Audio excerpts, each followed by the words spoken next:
अलीगढ़ में बढ़ रही साइबर क्राइम की घटनाओं पर पुलिस को बड़ी सफलता हाथ लगी है। कुआरसी पुलिस ने बेरोजगार युवक युवतियों को अपनी ठगी का शिकार बनाने वाले फर्जी कॉल सेंटरों को पकड़ा है। वहीं फर्जी कॉल सेंटर संचालित करने वाले 3 आरोपियों को गिरफ्तार किया है, जिनके पास से 5 अदद mobile, SIM card, CPU, desktop, ATM card, credit card सहित इत्यादि मौके से बरामद किए गए हैं। पकड़े गए आरोपी फर्जी बैंक अकाउंट के जरिए नौकरी के नाम पर मोटी रकम ट्रांसफर करवाते थे। घटना का खुलासा करते हुए SP सिटी अभिषेक झा ने बताया कि आरोपी प्रोसेस फीस, इंटरव्यू के नाम से फर्जी कॉल सेंटर चलाते थे और फर्जी वेबसाइट shine.com, monizerindia.com के जरिए अपना प्रचार प्रसार करते थे। बेरोजगार युवक और युवतियों को अपने जाल में फंसाकर फर्जी अकाउंट में पैसा ट्रांसफर करवाते थे। 3 आरोपियों को पुलिस ने गिरफ्तार करके जेल भेज दिया है। आगे मामले की विवेचना की जा रही है। देखिए अलीगढ़ से आशीष कुमार की रिपोर्ट। एक विष्णुपुरी थाना कुआरसी क्षेत्र की रहने वाली हैं गुरजीत कौर। इन्होंने एक शिकायत दर्ज कराई थी कि 22 जुलाई से 27 जुलाई के बीच में इनके अकाउंट से अलग अलग पैसे ट्रांसफ़र किए थे। इन्होंने एक वेबसाइट naukri.com करके उसमें जो है अपनी रेज्यूमे भेजा था, जॉब के लिए अप्लाई किया। उसके बाद इनके पास कॉल आई और इनसे जो है कुछ पैसे वैसे मांगे गए।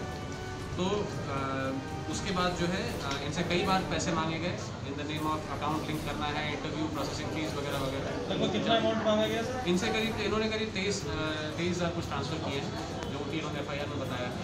और जब इनसे और पैसे मांगे गए तो इनको डाउट हुआ, इन्होंने वो पैसे वापस करने के लिए कहा, तो पैसे वापस नहीं आए। इस संबंध में जो है थाना कुआरसी पर FIR दर्ज की गई। तो उस संबंध में 3 व्यक्तियों की गिरफ्तारी हुई है, अभिषेक चौहान, रणधीर यादव और तेज प्रताप सिंह। इसमें 2 व्यक्ति हाथरस और एक हमीरपुर का रहने वाला है। और ये जो है मतलब वेबसाइट्स चलाते थे, shine.com, monizerindia.com वगैरह इस तरह की वेबसाइट्स बनाकर वो चलाते थे। और उसी के आधार पर जो रेज्यूमेज आते थे उनसे जो है ये कॉल करके उनके अकाउंट की डिटेल्स मांगना, उनसे जो है अलग अलग नाम पे अकाउंट लिंक करना, प्रोसेसिंग फीस वगैरह नाम पे पैसे मांगना, ये काम करते थे। सर बरामदगी क्या है इनसे 5 mobile phones, 8 SIM cards, 6 CPU और desktop, 6 ATM cards, credit cards, Aadhaar card वगैरह अन्य चीज़ें बरामद। पूछताछ में उन्होंने बताया कि अब तक कितने लोगों के साथ ठगी कर चुके हैं नौकरी के नाम पे? ये जो है अभी इनकी डिटेल्स निकाली जा रही है। जो भी मतलब ये जैसे अकाउंट भी ये जो है फर्जी खुलवाते थे, जैसे उसमें IDs यूज़ करना। जैसे अभिषेक नाम के व्यक्ति ने बताया कि उसने जो है किसी और की आधार कार्ड पे अपना फोटो लगा के फर्जी ID बनाई और उससे अकाउंट खुलवाया। सर ये लोग मोटी रकम वसूलने के बाद अपनी लोकेशन भी चेंज किया करते थे क्या? ये सभी डिटेल्स अभी जो है मतलब विवेचना में सामने आएंगी। जो बैंक अकाउंट्स हैं उनकी डिटेल्स हम निकाल रहे हैं ताकि किन लोगों के साथ। ऑफिस इनका सर नोएडा से संचालित होता है? ये प्राइम सॉल्यूशन सेक्टर नोएडा में जो है संचालित है कॉल सेंटर।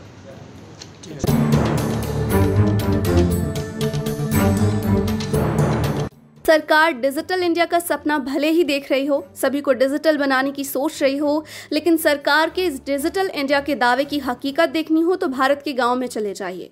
जहां पर बात करने के लिए 2G का नेटवर्क नहीं मिलता है, वहां पर 3G और 5G की बात करना बेमानी होगी। ऐसे में सरकार पढ़ाई को भी ऑनलाइन करना चाहती है, तो बच्चे कैसे पढ़ेंगे और कितना पढ़ रहे हैं, इसकी हकीकत जानने की कभी कोशिश नहीं की गई। जहां पर बात करने के लिए 2G नेटवर्क उपलब्ध नहीं होता है, वहां पर ऑनलाइन पढ़ाई कैसे संभव होगी। सरकार की कागजों में हर जगह 5G का नेटवर्क उपलब्ध है, लेकिन वास्तविकता से परे है। शहरों और कस्बों को छोड़ दीजिए तो 3G और 2G का नेटवर्क मिलना मुश्किल हो जाता है। कहीं कहीं तो आपको ऐसा भी मिल जाएगा जहां पर मोबाइल में नेटवर्क ही नहीं है।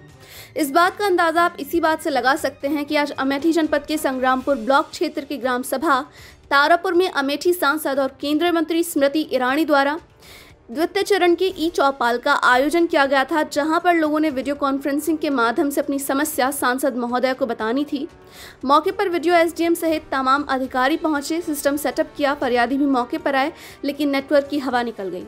जिस गांव में लोगों को बात करने के लिए मोबाइल पर 2G नेटवर्क नहीं उपलब्ध हो पाता, ऐसे गांव में 3G नेटवर्क आखिरकार कैसे मिलेगा, ये बात अधिकारियों को नहीं पता और वो चले थे कि चौपाल कराने के लिए। ऐसे में सभी फरियादी मासूम होकर वापस घर लौट गए। देखिए अमेठी से दिलीप यादव की रिपोर्ट। नाम है आपका और यहाँ पर किस पद पर हैं आप? आनंद सिंह प्रधान तारापुर। आज आपके गांव में स्मृति ईरानी जी की चौपाल थी, कौन कौन अधिकारी आए थे और क्या क्या हुआ? हमारे यहाँ BDO आए थे और ब्लॉक के सारे कर्मचारी आए थे, SDM आए थे। नेटवर्क कमी होने के कारण यहाँ बात नहीं हो पाई। तो आपके गांव में नेटवर्क समस्या पहले से बनी हुई है? नेटवर्क समस्या बनी हुई है, पहले से। तो बच्चे कैसे पढ़ाई उड़ाई करते हैं, जिससे कि आज तो ऑनलाइन पढ़ाई अरे होगी बात हो कोरोना काल जाती में। है ऑनलाइन कितना चल रहा है किस जगह। तो यहाँ बातें नहीं हो पाई आज, महिला नहीं। जो है समस्या।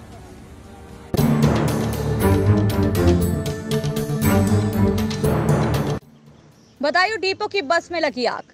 Conductor Rajesh Maurya, bus driver Nazim, दोनों ने ही लोगों ने जैसे तैसे कूदकर बचाई जान। बस पूरी तरह से जलकर खाक हो गई। फायर ब्रिगेड की गाड़ियां मौके पर पहुंचकर आग को काबू करने में कामयाब रही। मौके पर एसएचओ वजीरगंज 100 नंबर पर आदि से पूर्णतः अपनी जिम्मेदारी से अपने कर्तव्य को निर्वहन किया। बदायूं से कुलदीप सक्सेना की रिपोर्ट।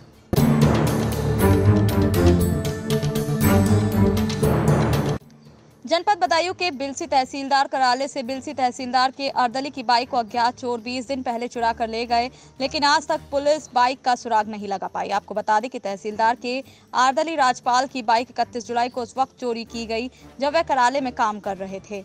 जब वह कराले से बाहर निकले तो कराले के सामने उनकी बाइक नहीं थी। उनके बाइक को आसपास तलाश की, परंतु बाइक का कोई सुराग नहीं लगा। उन्होंने मामले की शिकायत बिलसी पुलिस से की, लेकिन पुलिस को आज शिकायत किए हुए 20 दिन हो गए, पुलिस अभी तक बाइक का कोई सुराग नहीं लगा पाई है। चिंता की बात तो ये है कि तहसीलदार के अर्दली की बाइक उनके कराले के सामने से चोरी हो गई है और किसी को भनक तक नहीं लगी।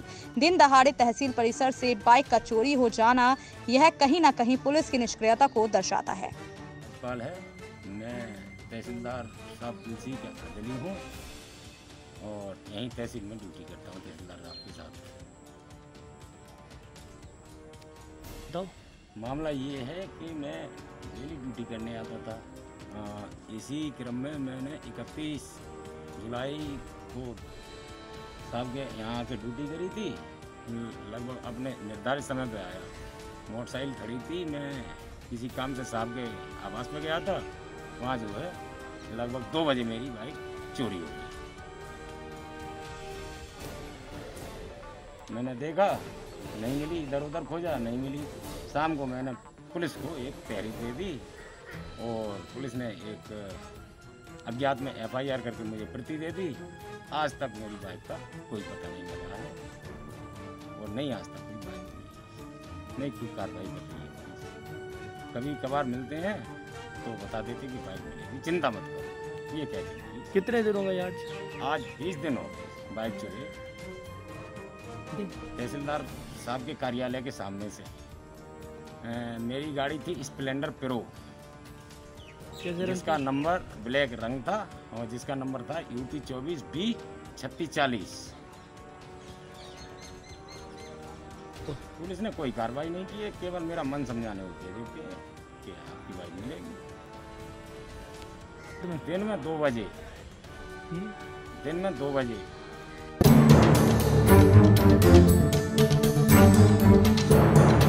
बहराइच में डॉक्टर सर्वेश शुक्ला के निजी हॉस्पिटल बद्रीनाथ मेमोरियल हॉस्पिटल में ऑपरेशन के दौरान एक युवक के पेट में रुई का बड़ा गोला ऑपरेशन के दौरान उसी के पेट में छोड़ दिया गया। सर्वेश शुक्ला के हॉस्पिटल पर अब तक ये दूसरी घटना है जब डॉक्टर सर्वेश शुक्ला ऑपरेशन के दौरान किसी मरीज के पेट में तौलिया या फिर रुई का गोला भूल जाते हैं।